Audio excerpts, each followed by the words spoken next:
Hey everybody, this is kind of a new thing since I'm actually on camera, but welcome to the broadcast. I've got Josh from the Resistance podcast with me today. Hey Josh, how's it going? What's going on? Thanks for having me on. Oh, you're very welcome. Current events have been kind of crazy, so thought it would be good to have you on and talk some current events. Yeah, we live in a crazy world, man. Crazy world. Lots of stuff going on. So a lot of stuff that you probably wouldn't think you'd be seeing in America. Yeah, that's for sure. With the stuff down in Charlottesville and what was happening in Boston and people getting punched. It's gotten bad. I don't know if you saw the video in Boston. There's a guy where he's he's bald and he's got some gauged earrings and tattoos on him, and somebody decided he was a Nazi, even knowing he was on the other side, and ended up punching him in the face, and he got a really good cut on his cheek and everything. Oh, wait. Was it the guy who was just like, yeah, because he was like a liberal or something, but he's like a Christian liberal or something like that, and he was just like starting to say like Jesus wants us to, and then he gets clocked in the face and knocked out. Is that the guy? It might be. I didn't see what the guy was saying beforehand. I'd seen him in another video too, because there was this 19-year-old kid who, honestly, I don't know how he did it. He had the patience of a saint, but he had a whole ton of people surrounding him because he was holding a sign that said, "Fuck Antifa, fuck Nazis," because America. And he got surrounded by people and was being called all kinds of names and had all kinds of insults hurled at him. And that bald dude was in that group of people, kind of talked to him, and he seemed like one of the more reasonable people. So that's quite possible. But I just couldn't believe that it's gotten that bad to the point where they can't even tell the difference between who's the good and the bad people, and they just go ahead and swing it at people. Punch him. Yeah. No, I hear you, man. It's insane. It really is. And honestly, like, I kind of go back and forth because, I look and I see like what a bad thing on the net whole that the government is a bad influence on society. But at the same time, when I have friends, because I have friends that are like full blown like anarchist, and they want like individual rule and stuff, and no nation state and all that stuff. And I look at what's going on even in these protests, and I'm like, but there's the mob on the other side. So I kind of wonder how a completely voluntary society would or wouldn't work because of that, because people in large groups are stupid. Yeah, but then again, though, we have the control of government now, and people in large groups are being quite stupid. So it's kind of hard to say, but it's scary though.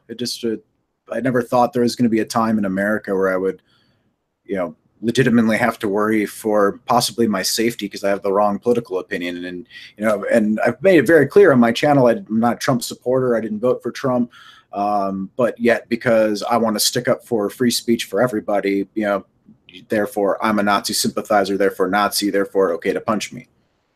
Yeah, I've even felt that kind of like reticence even to for that same reason, because it's just like, you worry that just, defending somebody's right to speak, as long as they're not directly inciting violence against somebody else.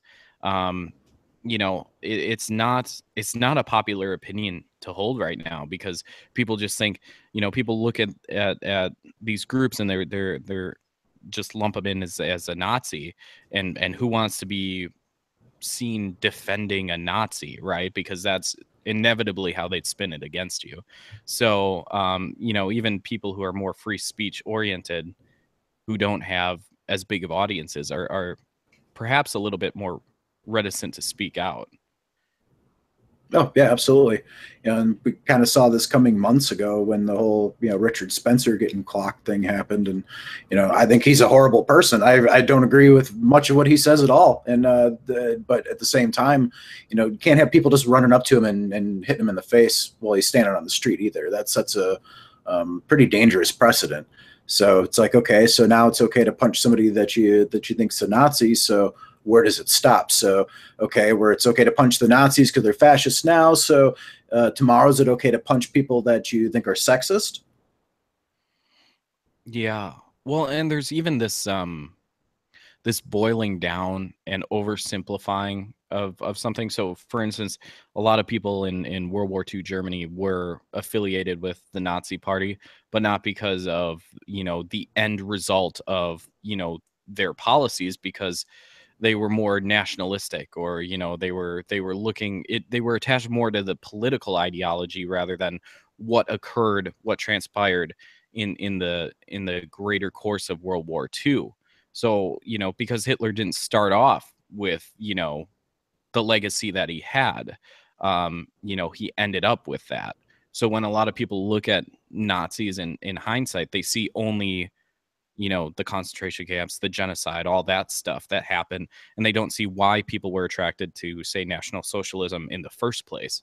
And so, when people say, so it's even like the difference between, say, a white nationalist and a Nazi, right? Where it's like certain people want this right to be able to associate with people that look like them, regardless of how stupid that might be.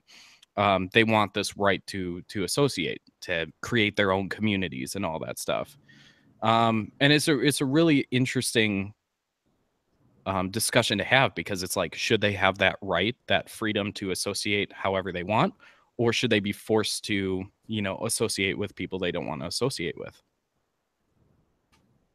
Well, I mean, that's just it. I mean, it comes right down to the heart of freedom. It's like you should have the right to free association. It's like, as long as somebody's not right out advocating for violence against you, it's like they have the right to not like you, and they have to not right to not like you for shitty reasons. At the end of the day, you can't force people to be nice to each other. Unfortunately, it would be nice if we could all be nice to each other, but that's just not going to happen. And I don't see it being helpful to force these kind of people underground. Personally, I like my racists and my homophobes and my bigots. I like them out in the open, right where I can see where they are, so I can know where to avoid them. You and I, I no longer live in Wisconsin, but you're in Wisconsin. I was aware for years living there that in Janesville, every year there was a KKK rally, and that had gone on for years and years and years. But the thing is, I didn't pay any attention to them. I didn't pay them any mind, and all the racists that there were turned up for those events, and we largely ignored and mocked these people, and it wasn't a problem. So I'd rather these people not be driven underground. Personally, I want them right out in the open where I can see where they are. The insanity of it all is that all of these things were largely, and still are for the most part, largely fringe. And a lot more people are becoming interested in these things because of the political climate that we have in the United States right now, because of all of this, punching people you disagree with bullshit. And, pardon my French there, but it's this insanity that's like, prior to the election, did you ever, hear about like the Richard Spencers or anything like that? Um, and the answer was, I mean, at least I didn't hear about this stuff. Um, and then during the election, you saw the emergence of Antifa, and they shot the first shots in this war that we're seeing of the fringes in America. And they basically set the precedent, and they were just like, it's okay to be politically violent. And now you're seeing the reaction to that.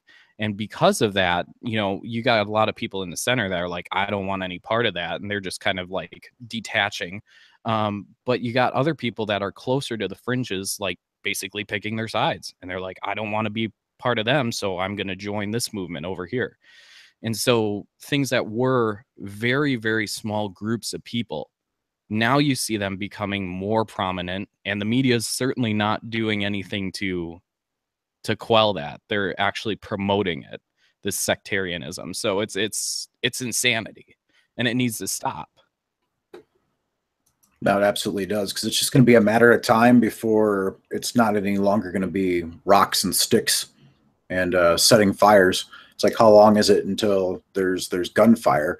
And I'm personally not of the opinion. I don't think there's going to be a civil war, but what I do think is highly possible and very likely is that as the two extreme sides of this continue to go tit for tat back and forth, that it's possible that innocent people could get caught in the middle of it all.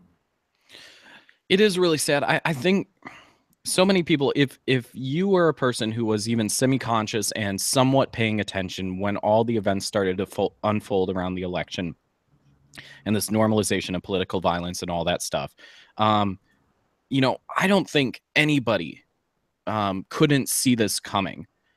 I don't think, like, you know, if you were a semi-aware person, I think everybody knew that at some point somebody was going to get killed. And then you saw it, you know, with that shooter with the senators playing baseball or whatever. Mm-hmm. And then you saw it, you know, over in Charlottesville. And I wrote an article recently about Charlottesville and the aftermath, and what will two potential things that I believe will ensue as the result of this, because I think what we're losing rapidly is political discourse and the ability to agree to disagree, and we're losing it more and more every single day. So my two predictions, in a sense, are that either you'll see this factional violence escalate and you'll see it become more and more of an issue in different cities as a means of resolving disputes, or you'll see a government crackdown on our civil liberties of speech, and you'll see them, you know, start to take away, in the name of safety, in the name of public safety, you'll see them start to take away different rights that we have to assemble, or limit those rights more and more. And those are the two most viable scenarios in my mind. I don't see us, unless people start learning to talk to each other again, I don't see us avoiding one of those two possible scenarios. Yeah. No, and it's I definitely agree with you that this is this is always the kind of thing that leads to the eroding of more freedom, because whenever there's a great danger, that's always the excuse to try to sell the illusion of freedom. And we saw it happen after 9/11 with things like the Patriot Act and stuff like that. And yeah, I'm right there with you. That's exactly what I'm afraid of, is that, you know, as more clashing in the streets happen, then what do the lovers of government as being the solver for all the problems, what will they sacrifice or allow the government to do in order to make them feel safe so they can sleep at night? Yeah, and I mean, I think there's a tendency in the libertarian field, like you and I just kind of dwell in kind of the libertarian sphere, and I think there's a tendency to label anybody who kind of goes along with this as sort of statists or lover of government, which is essentially, you know, what their endorsement of these policies amounts to. But I think we really got to keep perspective about, you know, the instinctual reactions of people, and these sort of evolutionary impulses that are hardwired into us to for self-preservation. So if you perceive a threat in a certain sphere of your existence, then you will be more inclined to go along with that. And you know, it takes a lot of kind of self-reflection and making sure that you're assessing the things that are happening. So like when you look at Charlottesville or whatever, you know, there are plenty of conspiracy theories around it too, where it's like, you know, this was a controlled sort of thing, a ploy by the government. You know, you can always find conspiracy theories around it. But it's just kind of taking these situations like a 9/11 or a Charlottesville or things like that, and kind of weighing out, like, it's like, okay, how much freedom am I willing to give up for some safety? And the more you're aware of that, the more you can see more and more of your freedoms being taken away. And as a result, you know, I think that kind of, that awareness actually kind of drives people more to the freedom sphere, because I think ultimately what people want is to be free. But you know, it's starting with getting people that level of awareness, I think. Hey, So Gary. they're not necessarily Gentlemen, how you doing? Hello. I Good. just thought I'd come and join in. I don't know what I can contribute as a non-American, as an outsider, but you know, sometimes looking into the aquarium from the outside is a good way to see the fish as well. Absolutely. First of all, I've heard great things about you from Peach Bailey. I've just heard nothing but good things. Oh, cool. It's always good. I get a bit of bad on my channel, so it's good to hear some positive stuff from the outside as well. So what's your take? Well, one of the things I'm pretty disturbed about is that I see or perceive, at least from the outside, is the inaction of law enforcement and the authorities to to step in. It's almost as if they want to see it happen, or they're under instruction. I assume a lot of these police forces are under the control of the town mayor and not so much federal powers. Is that the case? Because I mean, that was the case in Berkeley, wasn't it? Where the local mayor stood the police down. You touched on you're touching on a really good point there, Gary, about the law enforcement being absent, because our society is predicated on the rule of law, and that was one of the purposes of actually instituting government. One of the few and limited purposes of instituting our government was to, provide for law and order, and to largely let people live their lives as they see fit within the parameters of what we created our society to be. So I think that's something that's not being talked about enough, is like how they're standing down. And I think you're seeing a lot of these things happen in the urban hubs, where you wouldn't see something happen like this in mid Wisconsin, right? You see it happen more in the largely populated cities. So I think that's a really good point that you make. Yeah, it's real. I mean, we had the same thing here in Australia, that a lot of the progressive ideas and leftist thinking is concentrated within the major cities like Sydney and Melbourne. If you went out to like middle Australia, you wouldn't have the you don't have the same attitudes out in the rural areas or within middle, I guess what you might call white Australia. There was a knock at my door, and I'm not sure if anyone's going to grab it. Just I'm just going to switch off just for a sec. Hang on, guys. We'll carry on. No, you hit the nail on the head there, because definitely the lack of the enforcement. And I think he's right, because I think a lot of the times when you see these things happen, and they're happening in areas where I'm assuming it falls on partisan lines. I don't know. Was the mayor of Charlottesville, was that was he a Democrat, or was he? I don't know his political affiliation. I can speculate, but I'm yeah, I don't know for sure either, but it sure seems like in a lot of these instances, though, it seems like it's left-leaning mayors that tell the police to stand down, or are under directing the police not to do anything. Because I mean, we even saw that here in St. Louis with the riots after the Michael Brown thing. It's like they just didn't do a whole lot, to try to comment, to put a stop to it anyway. Or like in Ferguson or Baltimore, or yeah, I mean, you're absolutely right. And that is like, I mean, you can be as libertarian as you want, right? But if you're going to acknowledge the presence of law enforcement in a society, they're not here to write you speeding tickets, right? They're here to actually keep citizens from inciting riots against each other. I mean, that's like the one job that you have, and they're not doing it in these cities, in these instances, like Baltimore and Ferguson and Charlottesville and Berkeley. It would be more of a deterrent if they would actually enforce the laws, now wouldn't it? If when you see a bunch of black hooded punks smashing ATMs and smashing storefronts, if instead of letting them do it, and if you march down the street and put a boot in their ass, then maybe the next time they think about showing up and smashing ATMs and burning stuff, maybe they'll think twice about that. And even if you weren't putting a boot in their ass, if you were just carting them off and charging them with malicious damage and public destruction of public property in the way that it probably should be done, hopefully then that would get the message across that they're doing the wrong thing. Well, that's what I mean. Just you don't treat them with kid gloves. You go in there and you get them. You don't let them just sit there and throw a temper tantrum. They seem to be having a bit of a green light to run around and loot and destroy and do whatever they like, and that's probably one of my big objections to it.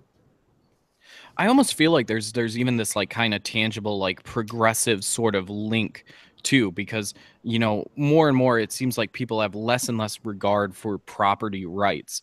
And after that's breaking down, now you're seeing the assaults on people coming. And I feel like, you know, all of these sort of liberties that need to be, you know, kept intact, once they're breaking down, it's like you have less and less incentive not to, you know, just exact kind of mob vengeance on those you disagree with, you know. And kind of let them have carte blanche with just lashing out, more or less. And, you know, it's just encouraging more of the same behavior. So that's why we've seen it just escalate every time there's something that happens. It just seems like it's going to one more step further. Well, it was the mayor of I think it was the mayor of Baltimore that said they wanted to give protesters space to destroy stuff. I'm like, no, that's not what you're supposed to be doing. You're supposed to be, like, you know, putting this stuff down before they destroy stuff. And I don't understand where the reasoning comes from for giving them space to destroy stuff. It's virtually condoning, or you know, even to some extent encouraging lawless behavior. Isn't it kind of like the same mindset that, you know, people have? Like, it's almost like they're approaching toddlers, right? It's like, hey, you know, just let them, like, throw themselves on the ground and finish their tantrum, and then you can reason with them. It's like, but we're not talking about toddlers. We're talking about adults here. And you can't reason with them. I think there's a mountain of footage out there that really, I think, demonstrates clearly that they're ignorant, they're not listening, they don't want to have any sort of back and forth dialogue or discourse. It's just, you know, moral preaching on their part, which I just find utterly ridiculous, because I find a lot of the left's behaviour is completely immoral. And you know, now you've got movements like by whatever means necessary. I mean, if the guys from the other side adopt the exact same reasoning, by whatever means necessary, there's only one place to go, and that's out and out war. And see who's got the most muscle at the end of the day. And then what happens when people do try to be reasonable with them? Then they get surrounded and intimidated and yelled at and spat on and stuff thrown on them and sucker punched. So, you know, there's not even that opportunity. Well, this is go ahead, Gary. The first report that I saw on the Charlottesville thing, I just noticed straight away that it was the language of it within the mainstream media. I forget which publication I saw it on, but not once was the word Antifa mentioned. It was all counter-protesters. That was the term being thrown around. And yet there was half a dozen references to right-wing, neo-Nazi, white supremacists. Now, I don't view, you know, I view myself as an anti-racist and not white supremacist. The things I say about race are more just in defence of white people to have the same rights as everyone else. And, you know, I speak out about what I see as racist gestures. And I do very little censoring on my channel. But when I have people come on and go, yeah, fuck niggers and fucking this and that, their comments I actually do get rid of, because well, it's not like the association thing. I don't. People would probably try and associate me with, or like comments, people that make those comments on my channel with me. I don't really buy into that, because that's them speaking, not me, and they're operating independent of me. So it's not an association thing. It's just more of a thing of I actually personally disapprove of those type of racist comments. And to me, that applies to white people too, not just because I'm white, it's because I see something that I see as being racist and I don't like it. So. Well, and ultimately, like this, I mean, we're seeing that it is very unproductive. I mean, it gets a lot of views on YouTube or Facebook or whatever if you go into a crowd of these people and, you know, manage to get out alive, but like get some footage of confronting people or whatever, but really what needs to happen right now, because people in large groups are just by nature, the general intelligence goes down. So you're not going to reason with large groups of hyper emotional people. And so what you need to do is you need to get these people one-on-one in conversation. Outside of these sorts of things, you need to engage people who have different ideas than you, and you need to win the war of ideas in that regard, or through, you know, like YouTube, like you guys are doing, because that's the only way to reach the other side. And people say, like, people say all the time, like, oh, I don't need to reach the other side, you know, they can't be reasoned with, they can't. But at the end of the day, this is, you share a society with these people, so there's either going to be conflict or you're going to try to win them over, and there's really no in between there. You got to learn how to coexist, or you got to, you know, be in constant conflict. Yeah, I think what you said about getting the word out there and that through YouTube is important. Like, we recently had over here the International Conference on Men's Issues, and my wife and I flew across Australia to attend that. And one of the organisers, a guy called Mike Buchanan, during his speech, he talked about, he was sort of downing the notion of people that operate online and have YouTube videos and things like that. And he was talking about how ineffective it was and how you need to get out in the real world. But I'm sort of with you. I actually disagree. I think you can reach a lot of people and help sway the counterculture and get the good word out there by getting online, because you can reach, you know, tens, hundreds, thousands, even hundreds, thousands, even some cases millions of people. You know, I do what I do. I make no secret of the fact that I was inspired by Sargon. I think he's helped breed an entire movement of people that have really helped spread the word, and that's what to some extent I think that's what companies like Google are cracking down on, the fact that there has been such a groundswell of counterculture against cultural Marxist ideologies and just the authoritarianism of the left in general. That's just it, isn't it? I mean, there's so many different voices out there. I mean, a lot of us that get what this is about even have a pretty broad diversity of political opinions. But the thing we have in common is we understand what's important to secure freedom. So we're out there talking about these things and speaking out against those Marxist ideas, because, you know, you just look at any amount of different YouTubers, and to me, it's just amazing. Just the differences in ages, differences in backgrounds, just how diverse the people are that are out there talking about these things. And then, you know, they're the ones screaming about the lack of diversity in places. It just boggles the mind. Well, and I would never think of flagging or reporting somebody on YouTube, no matter how repugnant I found their political or social views. Like, you know, I've done videos countering that crazy bird that was sort of apologizing about pedophiles, but I'd still never report her. I would never report queer kid stuff. I would never report any of these, you know, full-on blown, even if Antifa guys were putting up videos and that, I would still never report them. I've only ever reported, I think, one guy ever, and that was over a death threat. And that was, you know, that's a personal, I'm going to find you, and when I find you, I'm going to kill you, motherfucker, and all of that. And I really just reported him, just really put the arse up him and all of that for effectively making threats.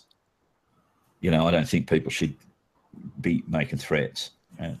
Well, no, that's where it crosses a line, though, because, you know, that's you know, you hear the left sometimes justify how to restrict freedom of speech as, you know, the words being dangerous and things like that, and that's kind of a slippery slope. It's like, well, you can't yell fire in a movie theater. It's like, well, yelling fire in a movie theater can lead to people getting trampled. We're not really talking about somebody getting their feelings hurt. We're talking about literally this could lead to somebody getting hurt. So somebody leaving you a death threat, that's a little bit more of a direct, you know, hey, I'm going to harm you kind of a thing. I think this guy was on the other side of the world. This guy was on the other side of the world. I didn't sort of take the threat seriously, or that he had the power to do anything about it. It's interesting that you just brought up, Darkness, the whole thing about people in a movie theater, because it's actually the analogy I use when I talk to people about why I believe socialism is a failed ideology, and how I don't think socialism and communism are a reflection of the true nature of humanity.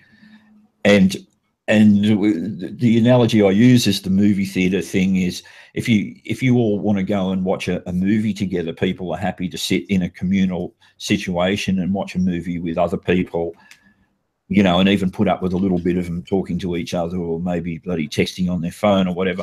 But as soon as the place catches on fire, and the thing that you brought up, of course, all of a sudden it becomes very individualistic and every man for themselves. And it seems to me that that typifies that when you put people into a crisis or a life or death situation, the altruism, there'll be the odd hero, but generally speaking, altruism and the thought of community, out, gone, save myself, just me, individualistic, I don't want to die, I want to live.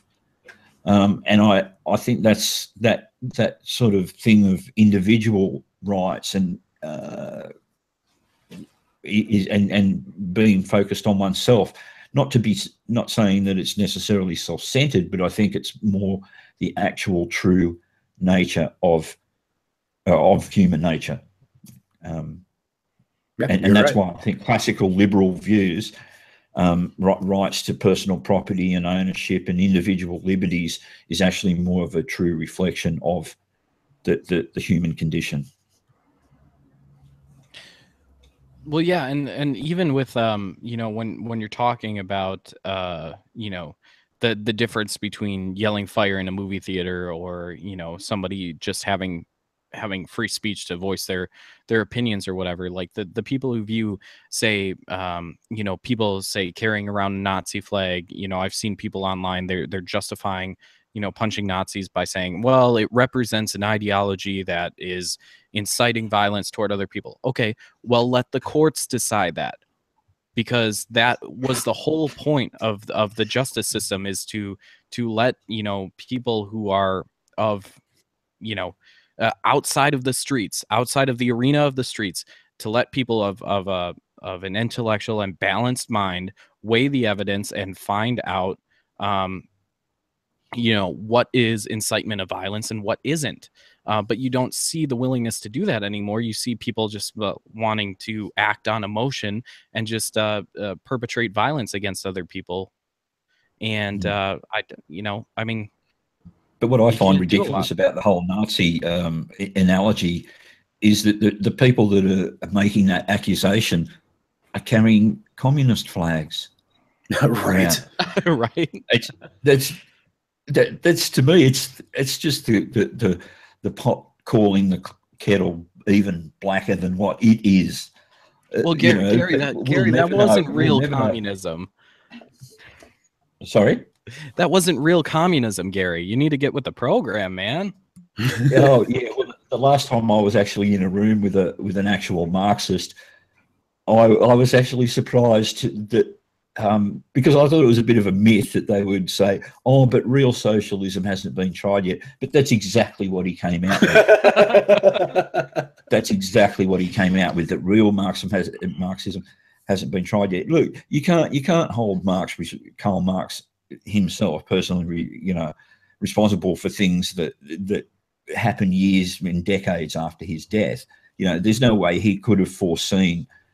But you know, my reading of the Communist Manifesto, there's a lot of nirvana fallacy there. You know, a lot of anticipation of what will happen if communism is brought about. That's, you know, he may have had his finger on the pulse with certain sort of economic realities of the day, but to me, there's a definite, distinct lack of understanding of human nature within his philosophies there. And again, I'm sympathetic to Engels and Marx to the extent of the, you know, if you put it in context of the time that they lived in and what they saw as the capitalist beast being horribly oppressive, and seeing the proletariat and just regular families suffer and how hard they had to work. And, you know, and this is all before unionism and before people had rights. You know, I grew up and came from the left originally, and I was quite socialist when I was younger, and it's only in recent years that I've had a turning around. I still hold to some sort of socialist principles, and I think some basic infrastructure things should be, the government should at least have the majority shareholder in.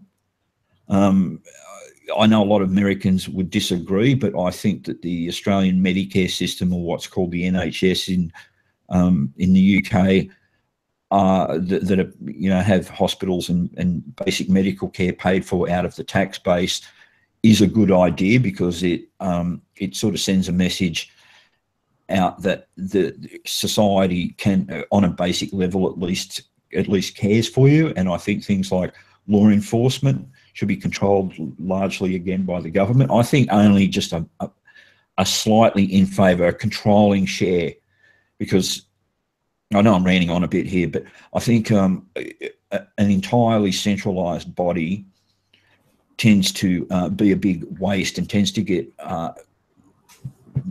tied down in bureaucracy and red tape. Whereas I think if there's a slightly less than private share in it, there's an incentive there to run the machine efficiently, because there's an aspect of it that's under private ownership and is interested in profit and interested in efficiency. But if they've got the minor share stake in it, they can't inflict really harsh policies that go against the public interest, because the government's got the major share in it. I hope I kind of explained myself properly there. But yeah, I think the prison system, law and order, hospital care, public transportation, and things like utilities, electricity and water infrastructures and the like should be largely controlled by society. So socialist to some extent. Well, and people, I think that people got to realize that there is no silver bullet, right? And there's going to be no system that is perfect, and it's not going to work 100% because humans are flawed beings. And I think that's something that people are leaving out of the equation when they're either advocating full-blown socialism or complete, you know, utter capitalism. Capitalism has its downsides. It has its bad effects on society, but so does socialism. And so people got to realize that, you know, be aware of these negative effects. I think capitalism generally creates consumerism, and it basically causes the individual to kind of detach from the idea of society, which, you know, depending on your worldview, can be good or bad. But socialism tends to lead into this sort of collectivism where it's like, you know, the good of the whole outweighs the good of the individual. So people have got to be aware of the flaws in their ideologies and be able to say, okay, well, how can we patch it together to make the best possible thing that we're going to get in this lifetime? And I think one of the things about you know, the crises sort of scenario as well there, when you weigh up capitalism against socialism, crises in communism or socialism really seem to centre around undersupply, and crises in capitalism centre around oversupply. You got to sort of follow sort of where I'm going there. You know, was it during the Great Depression, the Americans dumped so many tons of wheat into the ocean and all of that because they, you know, because they couldn't do anything with it, and you know, people were all, why didn't it go to the starving nations and all of that? Because, you know, capitalism just doesn't work that way.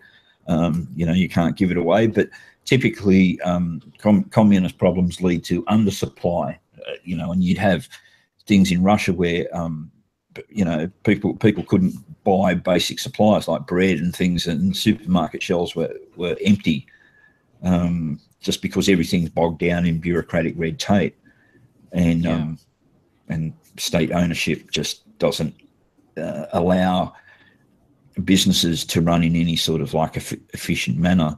And also it's very, you know, a lot of these collectivist ideas are very incentive removing. And, you know, I've got a big problem with the participation award idea with school and education, where, you know, every kid gets a trophy.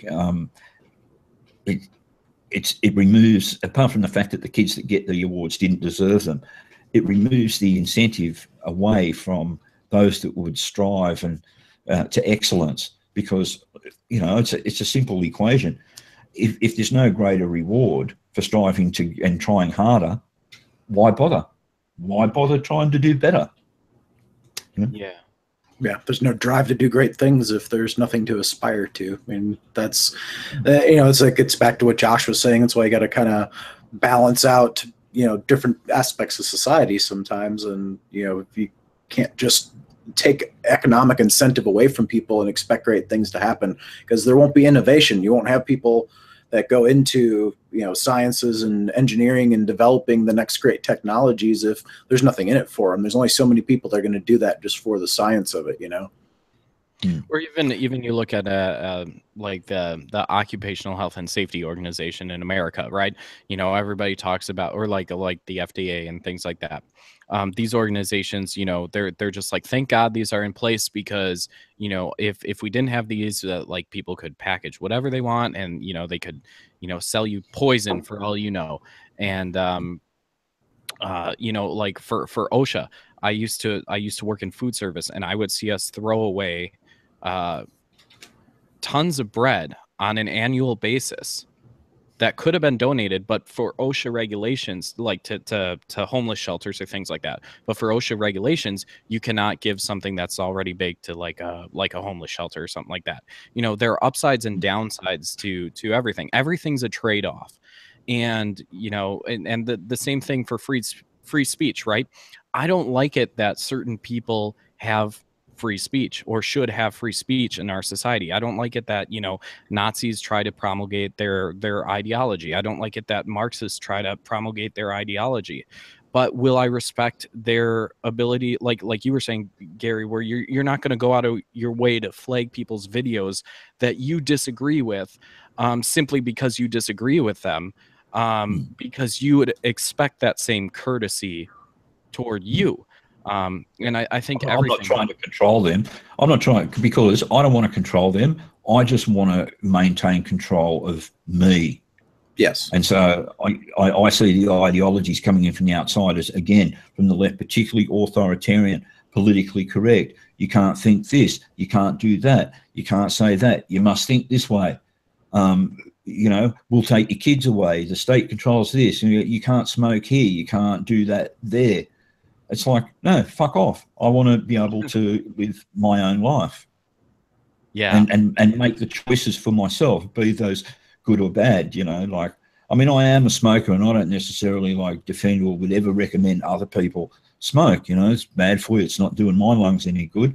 But at the end of the day, you know, that whole thing about the cost to the public purse, is bullshit. In this country, I'll pay 50 times more in tax than the government will spend on me, you know, giving me palliative care for the last like 2 months of my lung cancer infected life. You know, they'll spend 30 grand on looking after me for a couple of months, but they will have got $500,000 fucking dollars worth of tax out of me for the time that I smoked. You know? Yeah, and that's exactly so like kind of what you're saying is like you take these issues and you try to spin them around and see what would happen if the reverse were true, coming back on you. And I think that's what people need to do when they think about like limiting people's speech. It's just like, okay, yeah, you may find, you know, Nazis dislikable or whatever. You may want to punch them in the face and whatever, but say your ideology becomes the unpalatable one in the near distant future when a new wave of politicians comes in, or the culture shifts in your society. Well, are you still going to embrace that ideology when you're the minority, when you're the fringe movement? I don't think so. Exactly.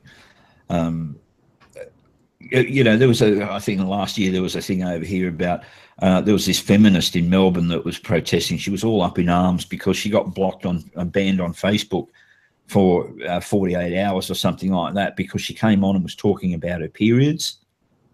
It's like a crazy thing, right? But you know, when I saw that story, I thought straight away, I thought, now you don't like it. Yeah. Now you don't like having your speech restricted because it's not everyone else, it's you. Still is gross, though. I mean, I wouldn't restrict her speech, but you know, I mean, actually, it was really fun. I wouldn't restrict her speech. I mean, to me, I just mock. I've got a few videos where I mock the whole glorification of menstruation scenario that, you know, particularly whenever I hear, I know we're getting away from the original subject, Darkness, but you know, whenever I hear the sacred blood of the woman's menstruation, like, there's nothing fucking sacred about it. It's discharge. It's natural discharge that would poison your body if you didn't get rid of it. Yeah. That's all. My wife doesn't keep up on all of this stuff as much, so she hears about it through me typically. So whenever I bring stuff like that up, she's like, "What?" I'm like, "Yeah." Just like, I would never come up with this shit on my own. It would take somebody batshit crazy to come up with something like that. Yeah. But who wants to eat vaginal yogurt or vaginal yeast bread in the knowledge that, you know, I mean, I know that chemically and all of that it works, right? Because all you need making yeast, but Jesus Christ, you know, it's just ridiculous. Well, and I had a situation where I had a friend who's a lot more left leaning and just like a lot more open with certain things that, you know, I'm more conservative about. And so I followed one of her photography pages, and then one day I opened up Facebook and there's a picture of a placenta right on my news feed, and I'm just like, you know how I responded to that? I didn't flag her. I pushed the hide notifications button. You know, I mean, that was all it took. And then I didn't have to see it again. You know, I mean, I didn't have to get her shut down. No. Yeah, you're just better off either beating bad ideas with good ideas, or if it's something disgusting or weird, it's like, that's what comedy's for. It's like, you know, poke a little fun at it. It's like, if you're going to put yourself out there that you want to enjoy your menstrual blood or your yeasty bread, then we're going to make some jokes about it. Yeah. But again, if they were doing it in a joking manner, then, you know, I think, okay, yeah, fair enough, yeah, joke, laugh at this, laugh at that, whatever. But the fact that some of these feminists actually seem to take this sacred blood, I don't know if you saw, Darkness. I did a video last year on the girl that went out into the forest and did the the menstrual blood offering. I think a few different guys did videos on it at the time. It's just nuts. You know, a lot of people said on my comment thing, you know, surely she's going to attract a bear. You know, but actually, because Mrs. Orsum works in medicine and one of the things that she basically said was that blood that she had in that flask, she said there's no way that that's actually blood. It's because it's far too light, far too red. You know, even if she'd had the blood for even up to an hour or something like that, it would be this really dark, almost black color by that time. She said it was just basically paint or ink or something. It was all bullshit, effectively. So. That's food coloring in water. That's not blood. Mm. Oh, Jesus. Yeah. But I identify it as my period blood, though. Sorry, what was that? I said, but she identified it as her period blood, though. Oh yeah, she had to use pad. She had to use blood smeared pad though, and that was pretty. It showed that on camera. That was pretty wrong. You know, to me, that's like people. You know, people that have this propensity to put their all their meals up on Facebook. You know, pictures on. This is my breakfast that I just cooked, and here's my lunch, and here's my dinner. And some people seem to go really nuts on. Where's the picture of it coming out the other end? Yeah. It's natural. That's it. That's it. Yeah, he's some chocolate mousse I've prepared. You know what I think to myself every single day? I think to myself, an indication to know how good we have it in present times is to see how trivial the shit is that people complain about. And I mean, just look around. We have lost our minds as a culture, as and just as societies in general, and that is just proof that we have it super, super good. That's a really big part of it, Josh. I think you've just hit the nail on the head there. That's the thing I see all the time, is people not being able to put things into any sort of correct historical context, and how good we've got it. If they were back in the past and had to go out and hunt and gather for their food, or even if they were living 300 years ago with the squalor, and they had, they had impacted wisdom teeth, and how would you deal with that? And even up till World War II, before penicillin, you could go out into the garden and scratch yourself on a rose thorn and be dead 2 weeks later from bacterial infection, with no way to deal with it. Even in the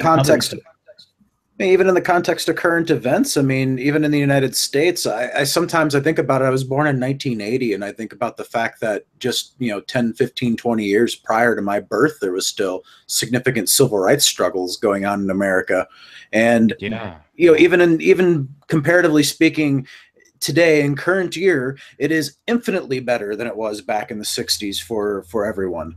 And but then you have the fanatics just screaming bloody murder, that they're under attack and being killed. And it's like, where is this happening? In the United States, there's only been 3 killings by the KKK since 1970. It's like people are not being snatched out of their homes, they're not being burned alive, they're not being lynched. So where's this constant attack on women and minorities and everything coming from? Because I don't see it from my seat. Yeah, and slavery is another issue where, if it's all just, whites enslaved black people, but whereas the Arab slave trade ran for 1,500 years, and it was mainly white people that they enslaved.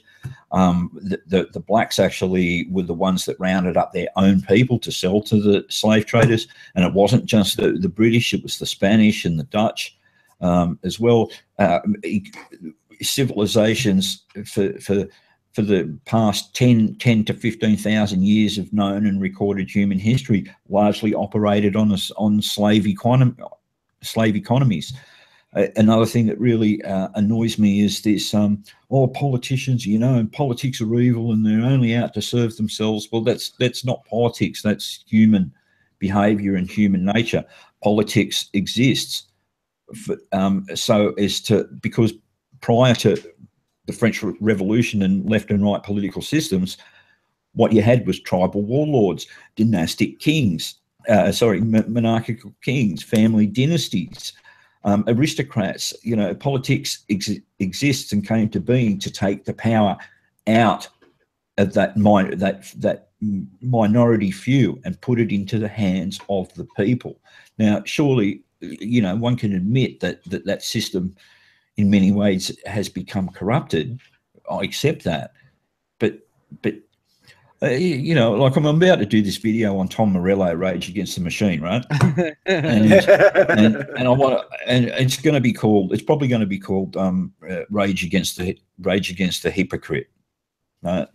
And I think I'm going to do because Darkness, I'm a musician. I'm going to do a reworking of Sleep Now in the Fire. Is probably the song I'm going to choose. I'm going to turn all the lyrics around, but I've downloaded a few videos, and this is the same thing I see in these lefty anarchists all the time. He was on the Bill Maher show. I watched some of his stuff on Young Turks. Watched him on the Bill Maher show, and Bill Maher hit him with that question that they can never answer.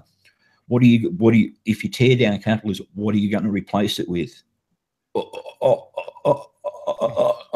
So no fucking clue what they're going to replace it with. They only know how to destroy. They only know how to tear the house down.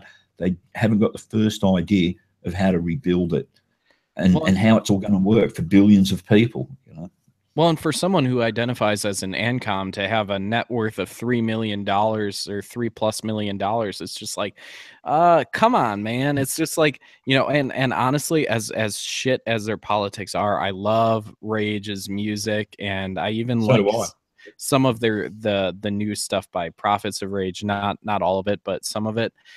So it's been tremendously influential on me, but it's just like, but you're still raging against the system that allowed you to accomplish that. And it's just like, that's one of the things I'll be pointing out. Tom Morello's net worth, $30 million, you know, and here he is on Bill Maher talking about redistribution of the wealth and all of this communist shit. Man, you've got $30 million fucking dollars, you prick. Step up, right? Man. Step up. It's your turn. I always feel that way in the States, because in the States, you know, especially tends to be people on the left. They're always talking about, you know, redistributing wealth and everything. But the rich ones, it's like, well, how many of you are giving more in taxes back than what you have to? Because the government will let you pay more if you really want to. Yeah, they're never going to turn that. Put your money where your mouth is. Like Dave fucking Matthews, yeah. Oh, it's like Lily Allen and J.K. Rowling and George Clooney. Stop talking about immigration and fucking helping the poor and all of these things. Open up one of your fucking mansions, you hypocritical fucking billionaire lying assholes, and put your money where your mouth is. And, you know, as Paul Joseph Watson points out, they're all living in majority white only fucking well-to-do neighborhoods. They don't actually know anything about the grassroots level stuff, and they don't redistribute their own wealth. Yeah. So they're full of shit. And it kind of piggyback on what you said earlier. You were talking, Gary, about you were talking about, shoot, I forgot the exact thing that you were talking about. I was going to piggyback on that, and I was going to be like, history is what we use to learn about what we shouldn't do. Not as we shouldn't read history through the morality lens of today, and that's what so many people are doing. They're just like looking back and they're like, oh, look at how awful, you know, slavery was and all that stuff. Yeah, it was terrible. That's why we take history, we learn from that, and we say, thank God we didn't live back then. We live now. This is the best time to be alive right now. You know, it may get better in the future, but it's the best time to be alive in the history of humankind. Yeah, I heard a quote the other day. I forget who it was that actually coined it, and maybe you guys know, but it was the saying, if you destroy history, then you're bound to repeat it. Absolutely. Yeah. Because you've erased, you've taken steps to erase what you were meant to have learnt from before. You know, I'm really against this, you know, tearing down of monuments of people, whether they were, you know, good or bad. I think all great leaders probably did some bad. A thing that's really annoying me about, we had a report here in Australia where they talked about the taking down of the Robert E. Lee statue. And in Australia it was, America is removing their monuments to hate. Well, in what way is it is he representative of of hatred? The American Civil War, and correct me if I'm wrong here, because, you know, you guys are American, I'm not, but everything I've learned about it, and, you know, I watched Ken Burns' series on the Civil War. My understanding of the Civil War and what I've always read is that slavery, the issue of slavery was only brought up halfway through the Civil War, once it was already underway. The core issue was that of secession from the Union. Absolutely. And what's like evil or hatred or whatever about the Confederacy believing wholeheartedly that it wasn't in their social and economic interest to remain within the Union, and they wanted to form their own Confederate States of America. Yeah. You know, I don't. Okay, yeah. They lost. You know, they fought against the Union on that, and they lost, and you've had a United States of America ever since. But, you know, it could have easily gone the other way, and you would have just had two separate countries. Well, in fact, Lincoln gets known for being the freer of the slaves, but that was only an incidental thing that happened. It wasn't, his main push for starting the Civil War wasn't to end slavery. The South was the economic powerhouse at the point in time. They were the driver of the economy in this country, and they weren't being represented fairly. So that's why they tried to leave. So the freeing of the slaves was just a way to undermine the efforts of the South. That wasn't the goal of Abraham Lincoln when he became president. Yeah, that's right. Yeah. He did. It's those things that they do out of political interest for themselves. You know, that it's sort of like the 19th century equivalent of virtue signaling. Mm-hmm. Yeah, and to try to shore up make the war that was already dragging on into more of a moral cause to the North, which was not primary slave owners or anything like that. So and make it more about a moral cause than it was. So we have to carry on and we have to see this through to the end. And my understanding too is that the outcome of the Civil War actually went against, is my understanding, correct me if I'm wrong, that it really went against the black man, because at least when they were chattel slaves, they were clothed and fed, and because you don't get good production out of workers that aren't at least remotely healthy enough to be able to work and need clothing and that sort of thing. My understanding is that it went against them initially to be emancipated because they were cut free and nobody was responsible for them anymore. And of course, whites then didn't sort of really want to help them out, and a lot of them were left with nothing. Yeah. Well, and in all fairness, I mean, I guess when it comes to the monument sort of argument, and I'm not a Southerner, so I don't live in those areas where a lot of these conflicts are happening. I would say it really depends on the spirit of the monument, because if it's housed on public land, I would say that everyone who lives in that area has a say in whether they want to keep those monuments or not. As opposed to, say, like a private museum or something of that nature. So I guess it really depends on the spirit of the monument. Is it a monument dedicated to historical remembrance, or is it a monument dedicated in celebration of something that is controversial? Some people view it as heritage, other people view it as a glorification of slavery. So I guess it would really depend on the answers to those questions, on whether or not to keep them in the public square. And that's just more my personal opinion on the matter. I'm not an expert on it. I've just seen events and media surrounding them. I heard things saying, somebody proposed that, if you're going to take the monuments down, take them and put them in a museum. But my issue there is that the left and social justice is never appeased, and that's why you should never apologise. If they take the monuments down and take them out the public space and put them in a museum, they'll be on the fucking doorstep of the museum wanting to tear down the museum next week, because they've gathered them all in the one place. So if they just destroy that, then they've destroyed the whole thing. And I always say to people, and I've said it a couple of times, possibly in my videos, I can't quite remember, but I've got this real steadfast belief: never apologise to social justice warriors, never back down, never give them anything, because you give them something, they'll just want something else next week, and it's more and it's more and it's more and it's more, and it's all about power and control for them. If they can get you to back down, to apologise, to go back on your word, they can go, aha, see, I was right. Now let me think of the new thing that I can moralise and preach you and control you over. Fuck them. I agree with you.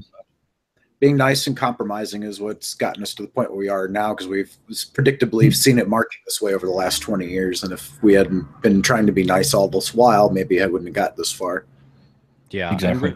Really what we're seeing in culture is this lack of emotional resiliency that hasn't been developed. And you were talking about participation trophies earlier on, Gary, and it really is probably symptomatic of a lot of the culture that we've created around this, is this lack of emotional maturing.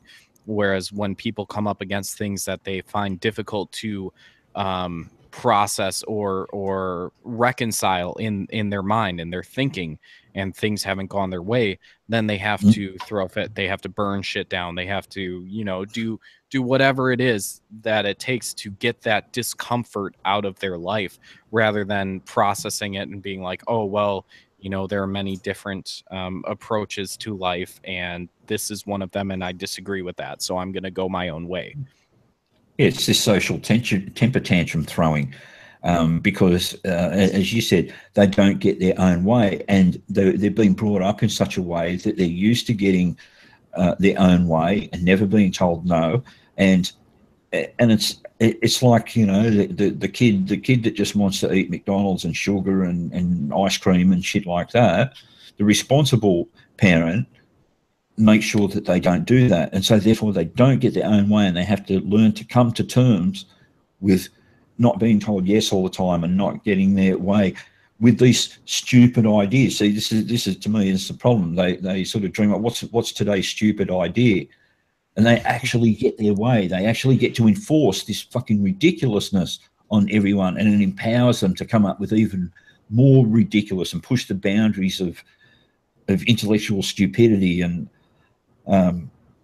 it just seems to never end with them. That's why whenever I see these people in the media or personalities have to issue a groveling public apology for if they supposedly said something sexist about a woman, or in any way, I just go, what did you apologize for? You shouldn't have done that. You've just made things worse. What you should have said was, yeah, I made a joke about her. It's only a joke. And put the onus back on them. If you take that seriously, what, is she so infantilized and such a baby that she can't take a joke? If she can't take a joke, fuck off. You know, like Christopher Hitchens, basically, you know, with that Christian was, oh, well, if somebody doesn't want to agree with your religion, well, how do you deal with all of that? He says, well, I'll just tell them to fuck off. It's, you know, it's not hard. Yeah. Yeah, and it's a sad statement on society that nowadays that could probably get you a lawsuit, and you'd be paying probably the way things are going. But that whole thing grew out of this false belief that you know, if you, I mean, you're probably talking about what was it in Canada? What's it called? 807, whatever the fucking number is.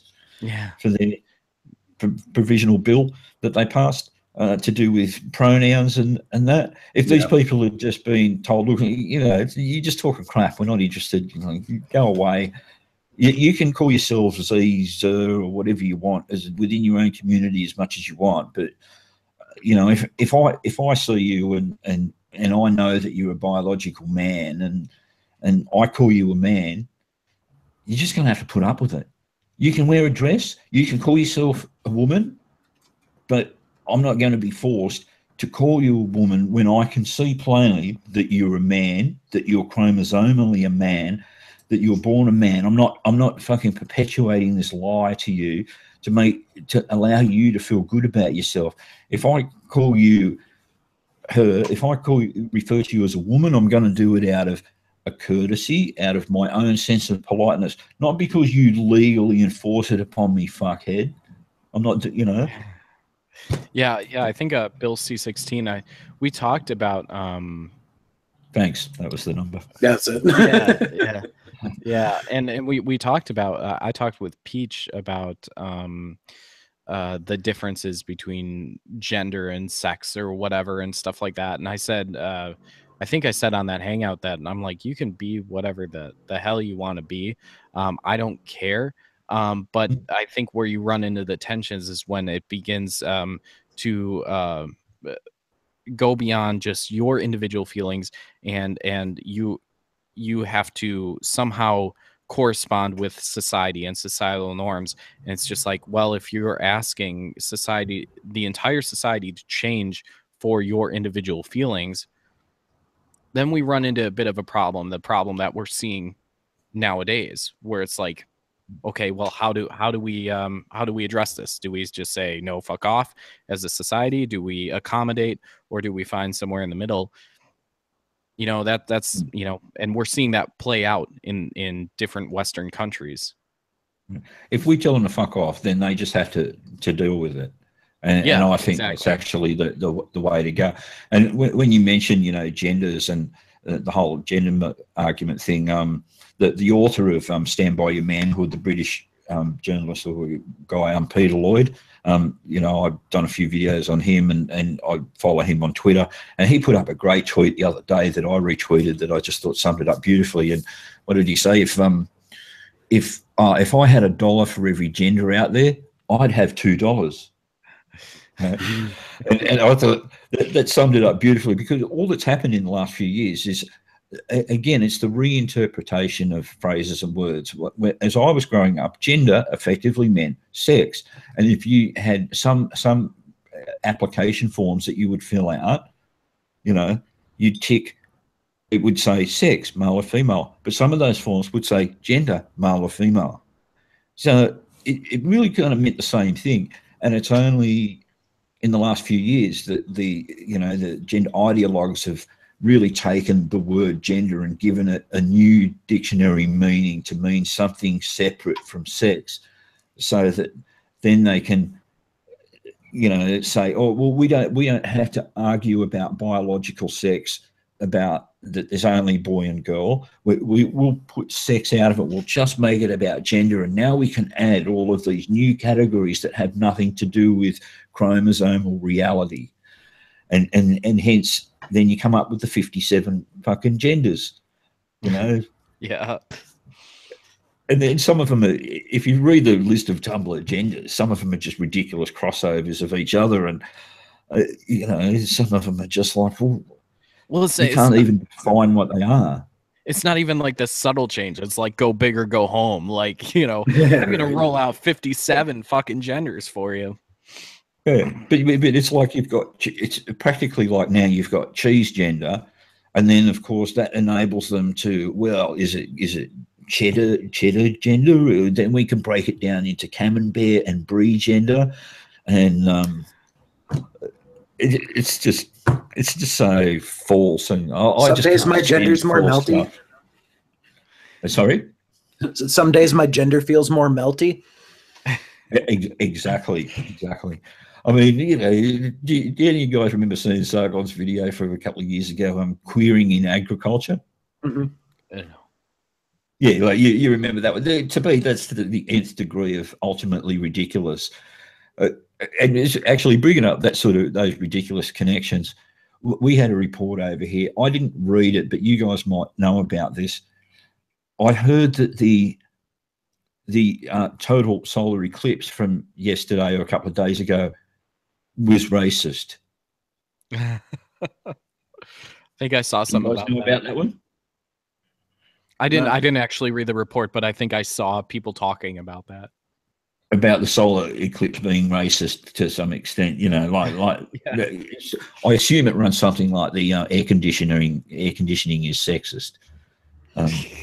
So is the premise that it didn't hit enough urban areas, so it's racist? They see it must have just gone over the wide areas or something like that. Didn't give black people a proper full total eclipse look at it. Well, it wasn't my backyard, so you know I had white privilege. I got to see the full eclipse. Oh, cool.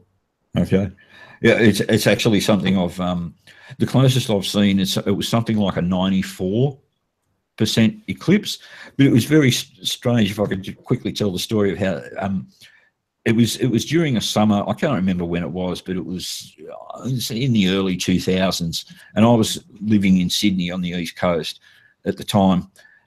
But we were actually in the grip of a few days of bushfires, and so the sky was really sort of greyed out with smoke. And when this eclipse, 94% eclipse, hit sort of late in the afternoon, because the sky was full of smoke, you didn't need glasses or anything to look. You could just look straight at it because it was toned down by the smoke. It was the most incredible thing. That, apart from a great meteor shower I saw once, it was the most amazing astronomical experience or cosmological experience I've ever witnessed. It was so eerie and strange. Yeah, it was pretty nuts to be able to be in the full thing. We had about a good minute and a half of complete coverage, and just to have it up there blocking the whole sun was pretty nuts. And it's pretty much a once in a lifetime thing that you'll get to experience, right? Yeah, I guess in 2024 it's going to pass somewhat near here again, where if I would drive an hour or two, I could see it again, but not in this exact area. Okay. Yeah, pretty amazing stuff. I won't get onto the meteor shower, but I did see the most incredible meteor shower once. It went for like about 2 hours, and I was living about 2 hours out from Sydney at the time. So apparently it was overcast in Sydney, and a lot of people turned out to see it, and cloud cover came and ruined it. Where I was living up in the mountains, it was absolutely clear sky. And man, I've never seen a light show like it. It was just 2 hours of meteors coming down everywhere and lighting up the sky. It was just out there. I can't even imagine. My wife and I, we set up the camera, and we took some with our 70 to 200. We took some pictures of the blood moons and whatnot when they came through, and that was pretty cool. But I can't even imagine. I didn't get to see the eclipse because I was sleeping or something like that because I was on night shift. That stinks. I got to see a good meteor shower one time. Pollution. I've heard that it's Earth's pollution that helps give some of the lunar eclipse a bit more redness than what it may used to have had. A couple of 100 years ago. We're doing a bang-up job with the world. We are. Yep. Yeah. Look, climate change is another thing. I'm actually pretty skeptical. To a large degree, I know that that's not a popular opinion to take, but I watched a recent YouTube video, and they talked about a BBC show that came out in, I think it was in the mid-70s, called The Weather Machine, that the BBC produced, and it was, and I remember seeing it at the time because I was born in '63, so I'm a much older guy these days, and when I was growing up, it was all apocalyptic ice age scare, because from the 40s onwards, temperatures had actually decreased. So my dad had said. Yeah. And they thought he was in high school. He's like, ice age is coming. Yeah, and there you go. And it's just, this show pointed how, particularly how Thatcher went up against Scargill and the mining unions, and how she wanted to break during the Thatcher era, she wanted to break the back of the miners, and the Chancellor of the Exchequer was on this program talking about how she put a whole bunch of money down on the table and said, right, we want to do away with coal, and we want to demonize coal and mining, and actually put a lot of money on the table to promote the idea of, global warming, and that it was caused by burning of fossil fuels. And it was one of the times when the left, environmental lefties, really got on board with the Tories, and that because of that position. But she was only doing it because she wanted to fuck over break the unions. And then we've had these decades now of scare around climate change ever since. Another thing that they pointed out in this show was Al Gore's Inconvenient Truth, where he showed that the spikes in temperature and global and CO2 emissions lined up with each other. And what these guys were arguing is that it was a bit of a misrepresentation. It was actually out of kilt by around 700 years.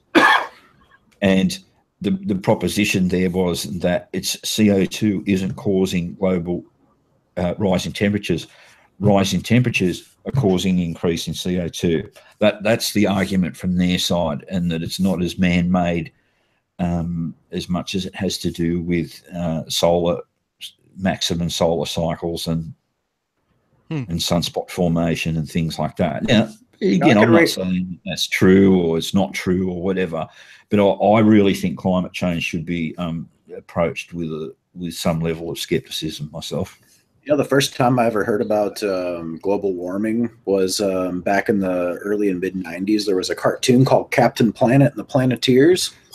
It was a very, definitely a very, you know, environmentally friendly driven show. And that was the first time I ever had any concept of global warming that I can remember. I love you guys ever watch Robot Chicken? They do a great parody of Captain Planet. So okay. I haven't seen that, but I was a big fan of Robot Chicken. I loved Robot Chicken when it came out. I was trying to find every episode I could get, and a couple of my family members, my wife's one of her sons went out and you know, came back with whole like DVD packs of Robot Chicken that we just like would sit down and watch for forever. I'll send you a link on Twitter, Gary. Cool.